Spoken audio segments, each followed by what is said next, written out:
Okay, so now we're going to go over electric handpieces. Electric handpieces are air-driven, but it activates an electric motor. Okay, so they're going to be using the delivery unit in a very similar method. It's just going to be controlling an electric motor for the handpiece. So this is one of the most common tabletop electric systems that you're going to see. So you have a wide variety of electric handpiece systems out there. This is the basic system. All it does is high-speed drilling. Okay? There's no endodontics and there's no implant. That's when you get into extreme reductions on the handpiece, which will allow the handpiece to spin very slowly but with an extreme high amount of torque. This is going to be mainly used for a general dentist. These units aren't hidden or integrated into the delivery unit. They're usually sitting on top or on a bracket mounted off to the side.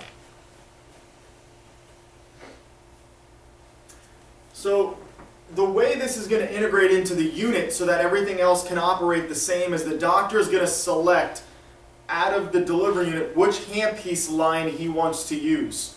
All that's going to happen is that handpiece tubing that he normally would stick his pneumatic high speed on is going to get put into the back of here. So his motor is going to get hung up where that handpiece came from. What's going to happen is when you go to use the unit and you hit the rheostat, it's going to send the air signal into here, just like it was powering a handpiece, but it's going to power an electric switch inside of here, which is going to activate the motor and now allow the motor to take control. When the doctor's done, he's going to hang up this handpiece in the hanger, and because of that air switch in the hanger, it's now his delivery unit operates the same way.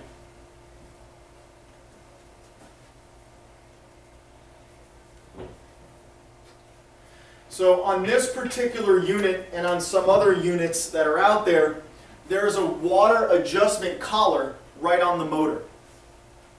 Most of your delivery units, the adjustment for the water is going to be underneath or on the side of the unit where you can adjust it. So in a situation where it's got a secondary water adjustment, what you're going to do is open up the water valve for that handpiece line, and then as the doctor's drilling, he'll make his fine adjustments for the water directly through the handpiece. Just allows him to have a quick access to a water adjustment without having to reach all the way over to the delivery unit and do it that way. This adjustment collar will also completely turn off the water supply.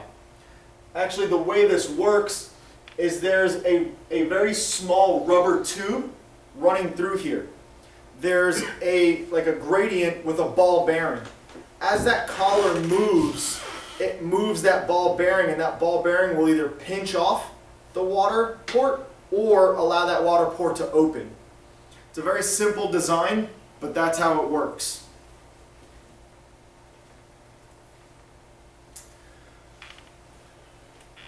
The vast majority of these units are going to be fiber optic units. The bulb, it's hard to see in here, is right here.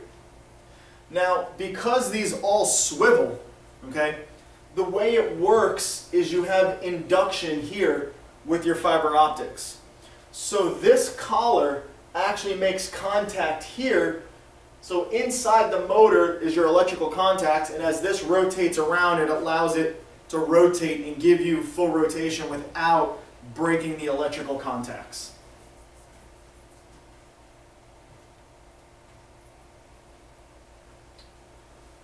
And here you can see a better picture of where the bulb is and how that collar rides on those electrical contacts.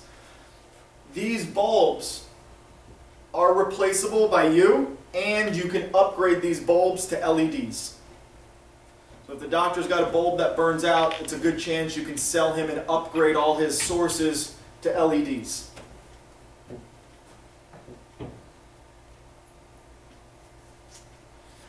And just like we talked about, that's what it's going to look like in the delivery unit. So it's not going to look like really anything changed.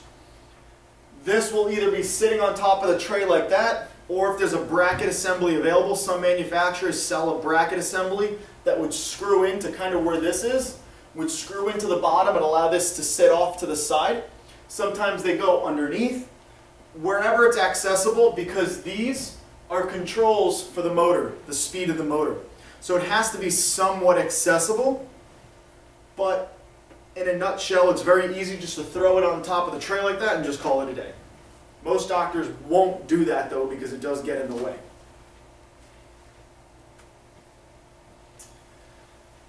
That's showing you exactly how it attaches to the back of the motor. Now, if the doctor has a fiber optic system already in place, you don't need to use that system. The fiber optics are built into that box. The light modules, the low voltage source, all that is built into the box. So you can take a standard 4-hole handpiece line and hook it up to here, and he's still going to have fiber optics. So he can technically have two sources of fiber optics: the pneumatic high speed and his electric handpiece.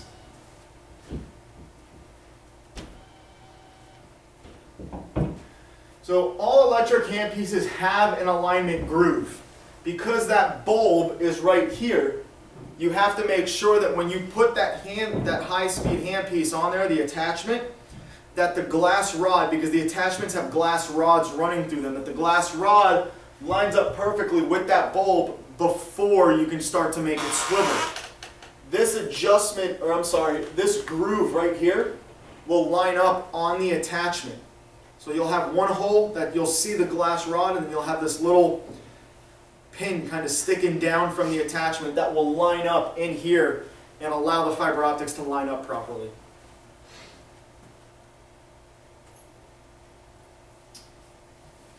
So getting into the actual attachments, you want to pay attention to the color banding that's on them. The color banding is across the board. It's universal. Whether it's Cavo, whether it's W&H, B&Air, Vector, doesn't matter the brand, the coloring is all the same. A red band indicates that it's a high speed, and the high speeds are always a 1 to 5. Okay? The way the ratio works, for every one rotation of the motor, the head rotates 5 times. So that's how you get a speed increasing, or a high speed attachment. Vice versa, if you're getting into the reductions, which we'll go into a couple slides, it would be for every 5 rotations of the motor, the head rotates once. That's how you get your reduction in your slower rotations.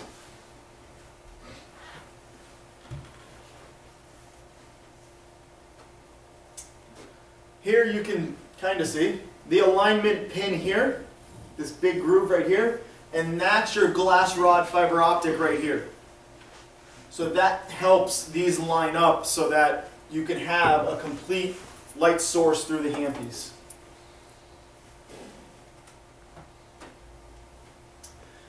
Now this is kind of an upgraded system. So this system allows the doctor to do endodontics and implants.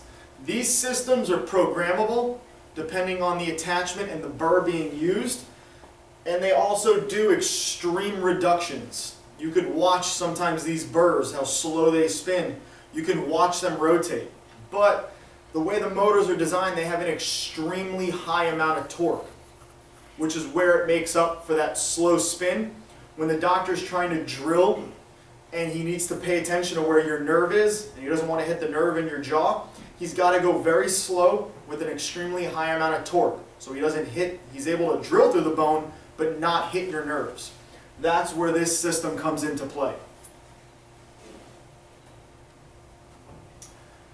On this particular B&Air system, the motor is on a quick connect from the hose system. It allows for cleaning, sterilization, lubrication. It allows just to give you access to the motor. So it all separates between the tubing, the motor, and the attachments. Not every system is designed to be this way. The Cavo system we saw before is one complete system. The motor, the tubing, it's all the same. The only thing that comes off is the attachment. This one just gives you a little bit more flexibility.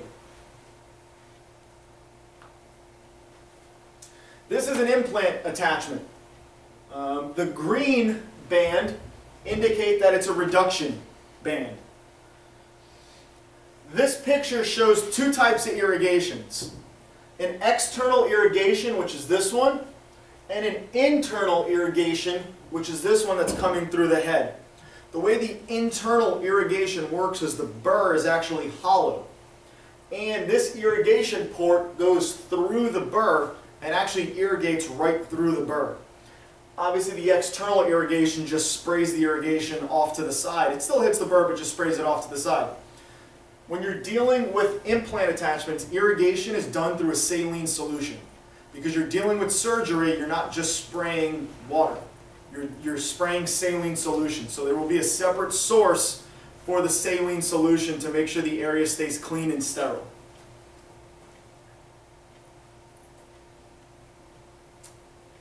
Just like I said, the internal irrigation goes through the burr. Your external irrigation, you won't have both. We're just showing you in this picture so you can see the difference between the two. There's no need to use both. Some handpieces only give you the option to have external irrigation. To do the internal irrigation, there has to be a hole cut into the back cap to allow this to come through the back and out the front.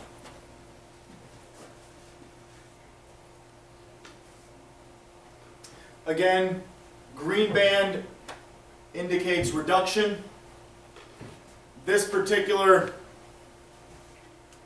attachment, to be honest, there's some weird calculation with this, and I don't remember what it is.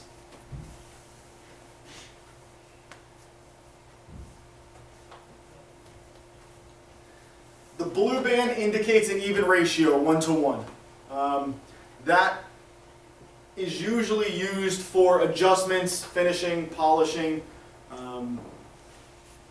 You can kind of look at it when we talk about pneumatic handpieces. The red band is your high speed. The green band is your Profi handpiece, which the hygienist uses.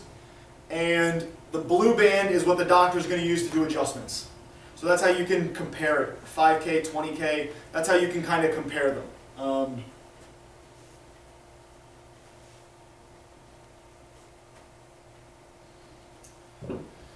Your 1:1s aren't going to have fiber optics, again, because it's just used for adjustments. A lot of times it's out of the mouth adjustments, so there's no need for fiber optics.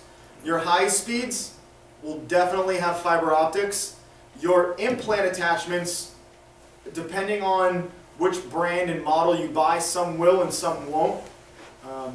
Not all the doctors will use for the implants the fiber optics, because usually if they're doing oral surgery they have a lot of overhead lights to brighten the area. They're also working with a headlamp a lot of the time, so to have fiber optics, the extra cost of fiber optics on those handpieces isn't always a necessary option. The different burrs. So with your high speeds, just like on the pneumatics, you have a high-speed friction grip burr. It's the smaller burrs. The doctor will use the same burrs he uses with his pneumatics, he'll use with the high-speed electrics. It's the same burr. Where the burr differs is when you get into the slow-speed burrs or your reduction burrs. That's where it gets into the bigger latch-type burrs.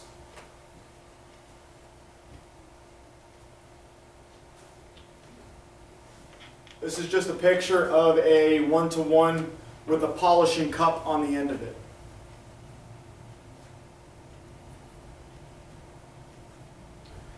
Now this is a dedicated system with the saline solution. So this is where the saline irrigation comes into play. Basically how it works is the saline solution comes through a small tube. A lot of this is disposable. It comes in through here. On the side of here is a pump system that actually works off kind of like pinch valves. When you hit the gas pedal to get everything to run, the pump system will start to turn and basically pulsate the saline through either the internal or external irrigation. This system also has, coming off of here, a motor assembly. So it's just like the bean air system where we saw the individual one. This is everything built into one. So you don't need, there's no need for two systems.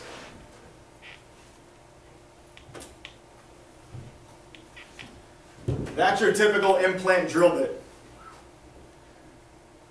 that drill bit is designed to operate very slow with a high amount of torque. You can see the extreme cuts on that bit, so it can drill through bone and very dense material and not skip a beat. Here you can see on this B&Air one, you've got dual beam fiber optics.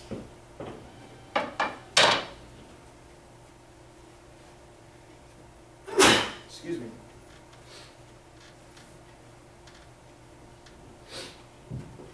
This is an endo file. Okay, what the doctor is going to do with that is when he's drilling down, and we talked about before not hitting the nerves that are in your jawline as he's trying to place an implant, what they're going to do is before they even start drilling, they're going to measure your root canal and what the depth is to the nerve. What he's going to do is on this endo file are little markings every millimeter. It'll measure from 1 to like 12 millimeters. What he's going to do is if he knows your nerve is 10 millimeters down, he's going to move this rubber disc to the 8 millimeter mark. And knows as soon as that rubber disc hits your gum line, that's it. Stop drilling, because if I go any further, I'm going to risk damaging your nerves. And that's a beat up endo handpiece. Here's a better look at that endo file. It's hard to see in here, but there are little markings every millimeter on here, so he knows where he needs to place that rubber stop disc so he doesn't go too far.